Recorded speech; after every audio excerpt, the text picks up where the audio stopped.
नमस्कार। धर्म यात्रा में आप सब लोगन के बहुत बहुत स्वागत बा। आज के धर्म यात्रा में हम लोगन के लेके चलब असम, जहाँ के हरियाली और ब्रह्मपुत्र के कल कल करत धारा एजा की खूबसूरती में और भी चार चांद लगा देवेला। वैसे तो असम में दर्शन करे खातिर कई गो दर्शनीय स्थल बा, लेकिन भगवान शिव के समर्पित शिव सागर और उमानंदा मंदिर एमे से खास बा। ताई शुरू कइल जाओ हमने के भगवान शिव के समर्पित ए पवित्र धाम के यात्रा।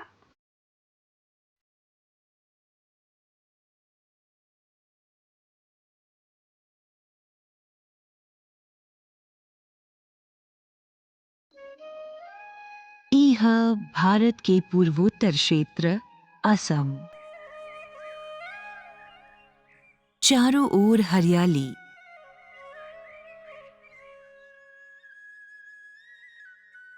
काजीरंगा के वन में आजाद घूमत पशु पक्षी और बहत ब्रह्मपुत्र के धारा। ई प्रदेश के खूबसूरती में चार चांद लगौले। असम की प्राचीन नाम प्राग ज्योतिषपुर रहे। पुराणन में कामरूप राज्य की राजधानी कहल गईल है। मध्यकाल में ई प्रदेश पे चीन के विजेता चाउ लुंग सियुकाफा के अधिकार रहे। चाउ अहुम वंश के रहलन और उन्हें अहुम वंश के स्थापना कैले रहलन। अहुम वंश के नाम पर ही ई प्रदेश के नाम आसाम पड़ल। अहुम वंश के राजा राजकाज में कुशल होखे के साथे ही वास्तुकला में भी रुचि रखे वाला रहलन। उन्हें ई खूबसूरत प्रदेश के आपन शासन, कुशलता और ई कला प्रेम से कई तरह के आधुनिक पहचान देले रहलन। यही पहचान में शामिल है शिव सागर और ई उमानदा के भव्य शिव मंदिर। भगवान शिव के समर्पित शिव सागर मंदिर करीब 300 साल से खड़ा अहुम राजवंश के कीर्ति गाथा के बखान करेला। उमानंदा मंदिर शिव सागर मंदिर से करीब 40 साल पहले के बनल है। वो मंदिर पूर्वोत्तर भारत में मध्यकालीन निर्माण कला के अद्भुत नमूना में से एगो है।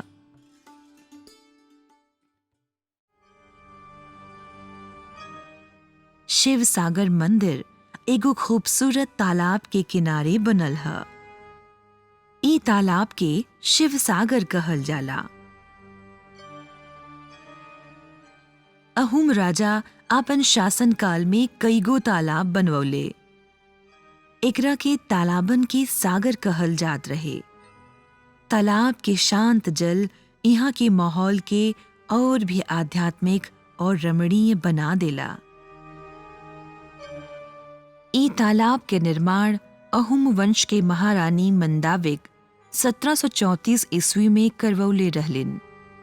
महारानी अपना पति शिव सिन्हा के नाम पर ही ई तालाब के नाम शिव सागर रखलिन। 130 एकड़ में बनल 24 फीट गहरा है ई तालाब। ऐतिहासिक मत के मुताबिक ई तालाब के निर्माण महज 21 रात में कइल गईल रहे। तालाब के किनारे सुंदर पार्क बनावल गईल है। ऐसन यहाँ आवे वाला श्रद्धालुअन के विश्राम और पर्यटन उद्योग के खास तौर पे ध्यान में रख के कइल गईल है।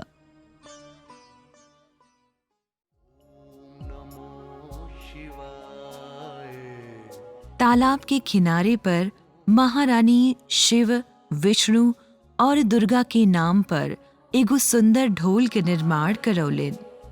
दरअसल ई ढोल आसामी भाषा के शब्द है, जेकर अर्थ होखेला मंदिर। मंदिर 1734 ईस्वी में बनावल गईल है। ई शिव मंदिर देश के सबसे ऊंचा शिव मंदिर है। शिव मंदिर की सबसे बड़ खासियत एकर विशालता, धार्मिक मूल्य और बेहतरीन वास्तुकला है। यही वजह है कि दूर दूर से असम आवे वाला पर्यटक एके देखे के खातिर जरूर आवलिन। ई शिव ढोल 104 फीट ऊंचा है। एकरा चारों ओर की दायरा 145 फीट है। मंदिर के ऊपर सोना के कलश गड़ल है।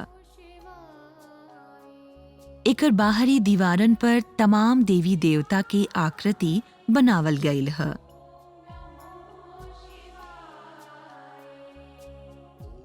शिव ढोल के पासे भगवान विष्णु की ढोल बनावल गईल है। एकर ऊंचाई शिव ढोल से थोड़ा कम है। एकरे साथे विष्णु ढोल के शिल्प भी शिव ढोल से काफी हद तक अलग दिखेला। ई आमून कालीन वास्तुशिल्प के एगो बेहतरीन नमूना है। शिव ढोल के सबसे ऊंचा बनल ई बात की सबूत है कि अमुन राजा के मुख्य उपासक देव भगवान शिव रहलन। शिव ढोल की दूसर ओरी देवी ढोल है। ई शक्ति के प्रतीक देवी दुर्गा के मंदिर है। कैंपस में सूर्य, गणेश, राम और रानी के ढोल भी बनावल गईल है। ई दोनों के निर्माण मुख्य मंदिर के बने के काफी बाद में करावल गईल है। मुख्य गर्भगृह से सटल है ईंट से बनल एगो गलियारा। ई भोग घर तक जाला। यहाँ खास मौका पर आवे वालन श्रद्धालु के खातिर भोजन बनावल जाला। आज के समय में शिव सागर पर्यटन के साथे असम के तेजी से विकसित होत ई टाउन है। पर्यटन के लिहाज से यहाँ आवे के खातिर सबसे बेहतरीन समय सितंबर से अप्रैल तक है। ई समय बरसात समाप्त होखे से चारों ओरी हरियाली देखे के मिलेला। राजधानी गुवाहाटी से ई 350 किलोमीटर दूर है। गुवाहाटी यहाँ के नजदीकी एयरपोर्ट है। एकरे अलावा दुगो औरी घरेलू एयरपोर्ट डिब्रूगढ़ और जोरहट शिवनगर से 110 और 60 किलोमीटर की दूरी पर है। यहाँ से भी शिवसागर तक पहुंचल जा सकेला। ई जगह से राज्य परिवहन के बस या निजी वाहन की सहायता से केहू भी अहुम राजा की राजधानी शिवसागर आसानी से आ सकेलन। शिवसागर से महज 16 किलोमीटर दूर है सिमारोकुड़ी रेलवे स्टेशन। यहाँ की रास्ता भी मंदिर तक आसानी से पहुंचल जा सकेला। असम के उमानंदा मंदिर देश के अनोखा मंदिरन में से एक बा। उमानंदा मंदिर तंत्र साधक और वैष्णव दोनों संप्रदाय खातिर खास बा। पूर्णिमा के दिने एजा खास आयोजन कइल जाला। तो आई जानल जाओ ये मंदिर के खास पूजा विधि के बारे में, जेकरा कारण ये मंदिर बहुते प्रसिद्ध बा।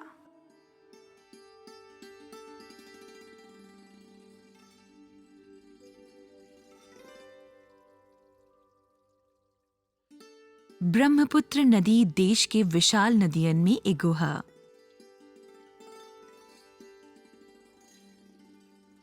पूर्वोत्तर राज्य के जीवन रेखा मानल जाला। ब्रह्मपुत्र के पावन तट पे स्थित है भस्माचल पहाड़ी और कहल जाला कि एकरा निर्माण राख के ढेर से होखला के कारण भइल। यही कारण से एके भस्माचल कहल जाला। वास्तव में ई ब्रह्मपुत्र नदी के एगो द्वीप है। ई द्वीप के चारों ओर हरा भरा वन्य क्षेत्र है। पहले ई जगह पे बड़ संख्या में मोर दिखाई देत रहे। यहाँ की खूबसूरती के अंग्रेज भी कायल रहे। यही कारण ई जगह के नवा नाम पीकॉक हिल माने मोर के पहाड़ी रख दिहले। साहेब लोग इस द्वीप का नाम दिया था पीकॉक आइलैंड। एरियल व्यू है लाइक ए मोर चरा है पीकॉक, इसका नाम दिया था पीकॉक आइलैंड। कैलाश शिखरारूढ़म्। यहाँ भगवान शिव और भक्त के संबंध काफी पुरान है। प्राचीन काल में यही जगह पे भगवान शिव असंख्य तप के व्रत ले रहलन। उनकी तपस्या के कामदेव भंग कर देहले रहलन। ऐसे नाराज हुई कि शिव आपन तीसर नेत्र खोल दिहलन। त्रिनेत्र के ज्वाला से कामदेव जर के भस्म हो गईले।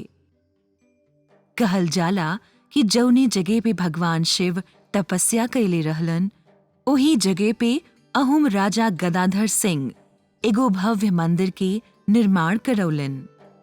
ई मंदिर के एगो बड़ा हिस्सा 1897 ईस्वी में आयल भूकंप में नष्ट हो गईल।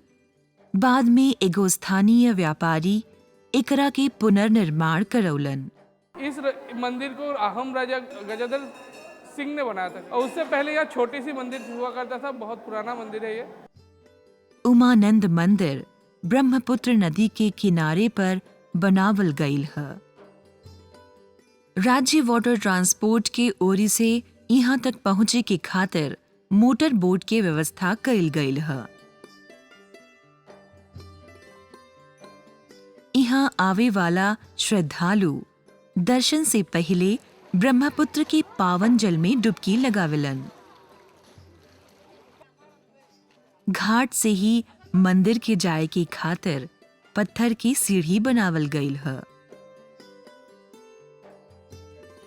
यहाँ भगवान शिव के साथे अन्य मुख्य देवी देवतन के मूर्ति भी स्थापित है। एकरा में सूर्य, गणेश और देवी दुर्गा की मूर्ति प्रमुख है। एकर साथे यहाँ भगवान विष्णु के 10 अवतार की प्रतिमा भी स्थापित है। शिवानंद मंदिर भगवान शिव आनंद के प्रतीक बाड़न। शिव की भोलेनाथ भी कहल जाला। त्रिदेव में ई सबसे जल्दी प्रसन्न होवे वाला भगवान के रूप में जानल जालन। भोलेनाथ जब प्रसन्न होखिला के बाद अपन भक्त के हर इच्छा पूरा कर देवलन। आनंदीय भगवान शिव के एगो झलक पावे के खातिर दूर दूर से श्रद्धालु यहाँ आवेलन। कामाख्या मंदिर आवे वाले श्रद्धालुअन की पूजा तब तक नहीं मानल जाला जब तक कि उमानंदा मंदिर में दर्शन ना कर लिहल जाला। ऐसे ये बात कहावत है, हम लोग का मीत यह है, कामाख्या जाने का पहले शिव पीठ दर्शन करना जरूरी है। तो कामाख्या जाने का पहले शिव उमानंद जी का मंदिर में आना चाहिए। यही वजह है कि यहाँ साल भर श्रद्धालुअन के आवे के सिलसिला बनल रहेला। ये मंदिर के दर्शन कैला के बाद अब रो लोग जानल चाहब कि एजा कैसे पहुँचल जा सकेला। त देर काहे के आई हमरो लोग इनके बता देतनी ये मंदिर पहुँचे के रास्ता और साधन के बारे में।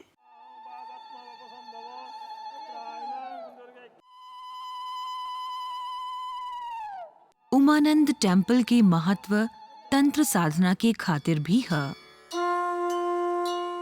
ई मंदिर वैष्णव और तंत्र साधकन के खातिर समान रूप से महत्वपूर्ण है। पूर्णिमा के दिन यहाँ विशेष पूजा अर्चना कइल जाला।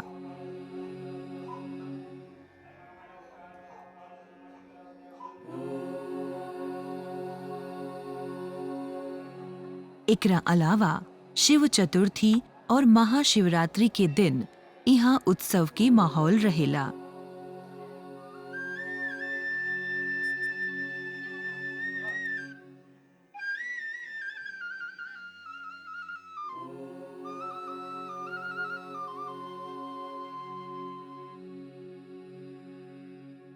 शिव चतुर्दशी जब होता है तब यहाँ का बहुत धूमधाम से पूजा होता है। शिव चतुर्दशी, शिवरात्रि, शिवरात्रि के दिन यहाँ का सबसे बड़ा पूजा होता है। बाकी दिनन में सोमवार के दिन यहाँ श्रद्धालुअन के तांता लगल रहेला। लोगन की मान्यता है कि सोमवारी अमावस्या के दिन यहाँ भगवान शिव के दर्शन पूजन से तमाम कष्ट से छुटकारा मिल जाला। उमानंद मंदिर कामाख्या मंदिर के पासे है। माँ कामाख्या के शक्ति की देवी कहल जाला, जबकि भगवान शिव साक्षात शक्ति के प्रतीक बाड़न। जैसे हर एक माता मंदिर का एक भैरव होता है, ये कामाख्या माता का भैरव है। तो इस मंदिर का नाम है उमानंद। उमा मतलब माता कामाख्या और नंद मतलब शिव जी, दोनों ने मिले के यहाँ आनंद उठाते थे यहाँ का, इसलिए इस जगह का नाम है उमानंद। यहाँ के पावन मिट्टी के धूल पाई के श्रद्धालु अपन जीवन धन्य मानत है। आपन आराध्य के चरण में लौट के इस सर्वशक्तिमान के समक्ष पूर्ण समर्पण दिखावत बाड़न। पवित्र मन और बिना कवनो छलकपट की भावना से आपन आराध्य के श्री चरणन में समर्पण के यही भावना भक्ति के पहला शर्त है। भगवान ना तो धन और दौलत के भूखल बाड़न, ना ही उनके कौनो प्रकार के ऐश्वर्य के चाह है। ऊ त सिर्फ भाव और प्रेम के भूखल बाड़न। रामचरितमानस में गोस्वामी तुलसीदास ईश्वर की प्राप्ति के बारे में लिखले बाड़न, निर्मल मन जन सो मोहि पावा, मोहि कपट छल छिद्र न भावा। अर्थात ईश्वर के छल, छद्म और कपट तनिक भी नहीं के सुहाला।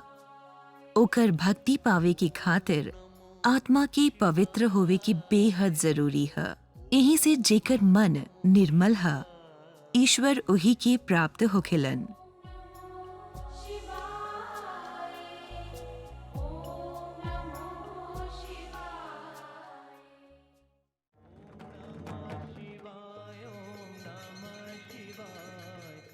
रोजाना शाम के आसपास के वातावरण घंटे और घड़ियाल की आवाज से गूंजे लगेला। इस समय भगवान की आरती के होखेला। यहाँ आवे वाला हर श्रद्धालु के मन में ई कामना रहेला कि उ भगवान के रोजाना होखे वाली आरती में जरूर शामिल हो सके। यही इच्छा आपन मन में लेके बड़ी संख्या में श्रद्धालु यहाँ आवेलन। मंदिर की ओर चल पड़े श्रद्धालुअन के मन में दिव्य ज्योति के आपन जीवन में उतार लेवे की प्रबल इच्छा छिपल रहेला, जौन साक्षात भगवान शिव के श्री चरणन के पावन अंश है। भगवान की ज्योति से आनंदित इष्ट देव शंकर के छवि मन में बैठा के सभी श्रद्धालु आपन आपन घर के ओर चल पड़ेलन।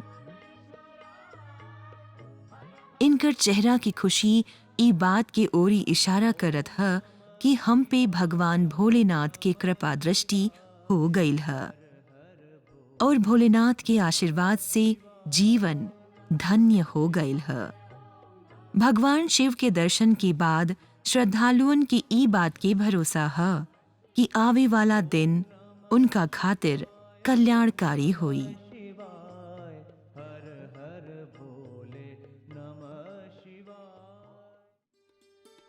उमानंद मंदिर राजधानी गुवाहाटी के पास है। यही से यहाँ आवे के रास्ता बेहद आसान है। यहाँ के नजदीक हवाई अड्डा गुवाहाटी है, जबकि रेलवे स्टेशन भी गुवाहाटी ही है। राज्य की राजधानी होखला की वजह से ई देश के सब बड़ शहरन से सड़क, वायु और रेल मार्ग से जुड़ल है।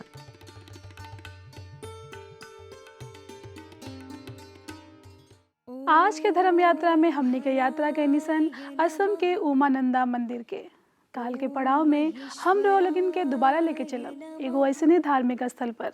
फिर मुलाकात हुई, तब तक खातिर धर्म यात्रा शुभ यात्रा।